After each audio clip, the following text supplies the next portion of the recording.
کربلا کا سبق آموز تاریخی واقعہ۔ اسلام زندہ ہوتا ہے ہر کربلا کے بعد۔ بہت سے حضرات اس مصرعے کو مختلف حوالوں سے پڑھتے ہیں، لیکن یاد رکھنے کی ضرورت ہے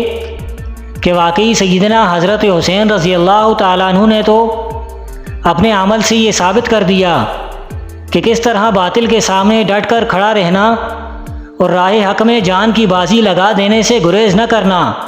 مومن کا فرض ہے، لیکن ساتھ ہی یہ بھی ذہن نشین رہے کہ اسلام کربلا سے پہلے بھی زندہ تھا، آج بھی زندہ ہے اور قیامت تک زندہ رہے گا انشاءاللہ۔ جن عظیم ہستیوں نے اپنے خون جگر سے گلشن اسلام کو سینچا وہ یقیناً عالی مقام کے حامل تھے،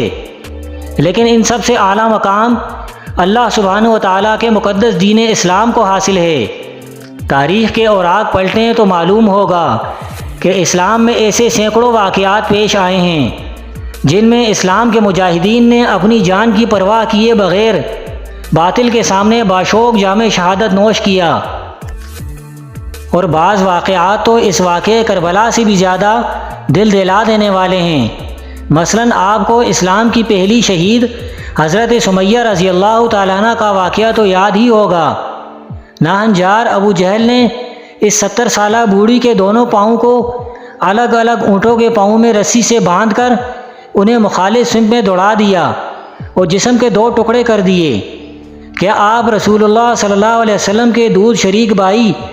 اور جان نثار چچا سید الشہداء حضرت حمزہ رضی اللہ تعالیٰ عنہ کی شہادت اور بعد ان کے جسم مبارک کی اہانت کو بھول گئے ہیں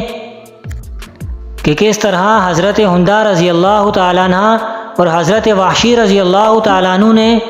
اسلام کے دامن میں آنے سے قبل غزوہ احد میں ناک کان وغیرہ کاٹ کر ان کا مسئلہ کیا تھا، اور رحمت العالمین صلی اللہ علیہ وسلم نے آپ دیدہ ہو کر ارشاد فرمایا تھا کہ اگر مجھے اپنی پھپھی کا خیال نہ ہوتا تو میں حضرت حمزہ رضی اللہ تعالیٰ عنہ کے جسم مبارک کو چیل کووں کی غذا بننے کے لیے چھوڑ دیتا، تاکہ قیامت میں جب اللہ تعالیٰ حضرت حمزہ رضی اللہ تعالیٰ عنہ کو پکارے تو ان کے جسم کے ٹکڑے پرندوں کی چونچوں سے ٹپک پڑتے۔ آپ کے علم میں شرم و حیا کے پیکر داماد رسول حضرت عثمان ذو النورین رضی اللہ تعالیٰ عنہ کا وہ روح فرساں واقعہ بھی ہوگا کہ کس طرح باوجود پوری استطاعت اور قدرت کے کبر سنی میں اس خلیفہ راشد نے محض اس لیے اپنی جان آفرین کے سپرد کر دی کہ وہ خود پر دوسروں کو فوقیت دیتے تھے، اور انہیں یہ پسند نہ تھا کہ صحابہ کرام رضوان اللہ علیہم اجمعین اور بلوائیوں میں جنگ ہو اور مدینہ میں خون خرابہ ہو۔ نیز خلاصہ کائنات فخر موجودات حضرت محمد مصطفیٰ صلی اللہ علیہ وسلم کا طائف میں پتھر کھانا اور احد کے میدان میں دندان مبارک شہید کروانا، یہ سب وہ واقعات ہیں جن کو گویا عملی طور پر کم درجے کا سمجھ لیا ہے۔ اللہ کی قسم، خاتم الانبیاء کے خون مبارک کا ایک قطرہ تمام انسانیت کے خون سے کہیں زیادہ قیمتی ہے۔ عرض یہ کرنا ہے کہ کسی ایک بزرگ کی تعریف کرتے ہوئے ہرگز دوسروں کی شان میں ایسا لہجہ اختیار نہ کرنا چاہیے جس میں ادنا گستاخی کا شائبہ بھی پایا جاتا ہو۔ اب نہایت اختصار کے ساتھ کربلا کا عبرتناک اور سبق آموز واقعہ بھی ملاحظہ فرمائیے، جو کچھ یوں ہے کہ اہل کوفہ نے حضرت حسین رضی اللہ تعالیٰ عنہ کو خلافت کے لیے بیعت کی خاطر بارہا خط لکھے، اور صحابہ میں ابن عباس، ابو سعید خدری، جابر بن عبداللہ بن جعفر اور ابو واقد اللیثی رضی اللہ تعالیٰ عنہم نے حضرت حسین رضی اللہ تعالیٰ عنہ کو کوفہ کی طرف رخ نہ کرنے کا مشورہ دیا، لیکن حضرت حسین رضی اللہ تعالیٰ عنہ اپنے اجتہاد پر اعتماد کرتے ہوئے اور اہل کوفہ کے مسلسل خطوط کی وجہ سے کوفہ روانہ ہو گئے۔ کوفہ ملک عراق کا ایک شہر ہے۔ اس وقت وہاں کا نائب سلطان یعنی گورنر عبید اللہ بن زیاد بن مرجانہ تھا۔ حضرت حسین رضی اللہ تعالیٰ عنہ نے ابن مرجانہ کے روانہ کردہ لشکر کے سپہ سالار عمر بن سعد بن ابی وقاص کے آگے 3 باتوں کی پیشکش کی۔ نمبر 1،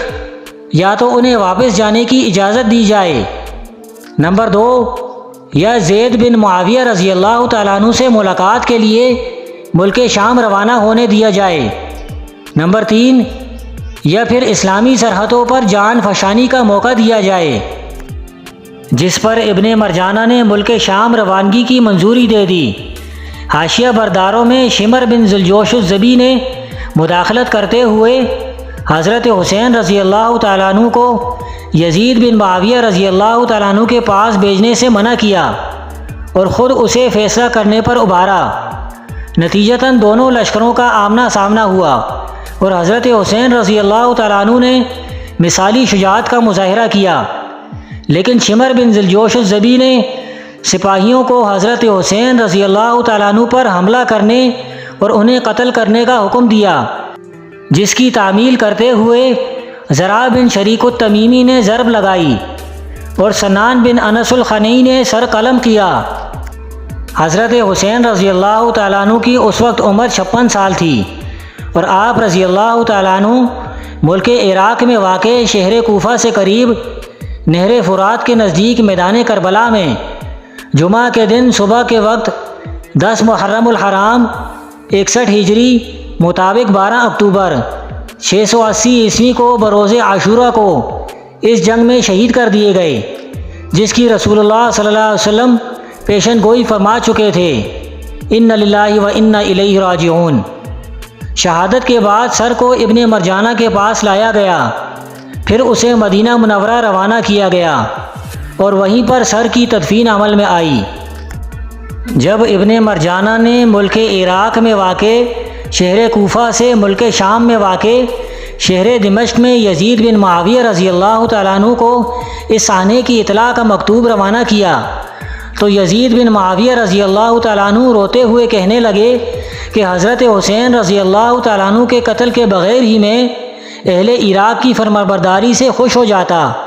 اللہ کی لعنت برسے ابن مرجانہ پر، اگر میں وہاں ہوتا تو چشم پوشی سے کام لیتا۔ حضرت حسین رضی اللہ تعالیٰ عنہ پر اللہ کی رحمتیں نازل ہو۔ اس کے بعد یزید بن معاویہ رضی اللہ تعالیٰ عنہ نے حضرت حسین رضی اللہ تعالیٰ عنہ کے قتل کے جرم میں ابن مرجانہ کو سزائے موت سنائی اور جان کے بدلے جان کی حد نافذ کی۔ بعد ازاں بسط تکریم و تعظیم بقیہ مردان اہل بیت اور خواتین کو شاہی اعزاز کے ساتھ مدینہ روانہ کر دیا گیا۔ یقیناً حضرت حسین رضی اللہ تعالیٰ عنہ کی شہادت امت مسلمہ کے لیے ایک دردناک مصیبت ہے،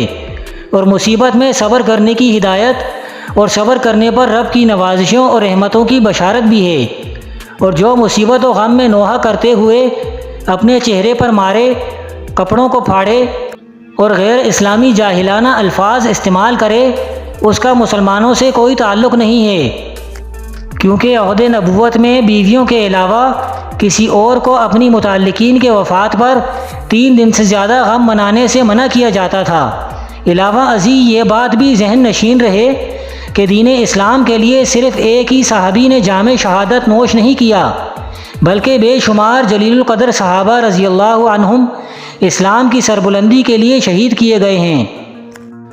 عین کفر کے بالمقابل حضرت حمزہ، حضرت جعفر، حضرت علی، حضرت عثمان اور حضرت عمر رضی اللہ عنہم جیسے صحابہ کی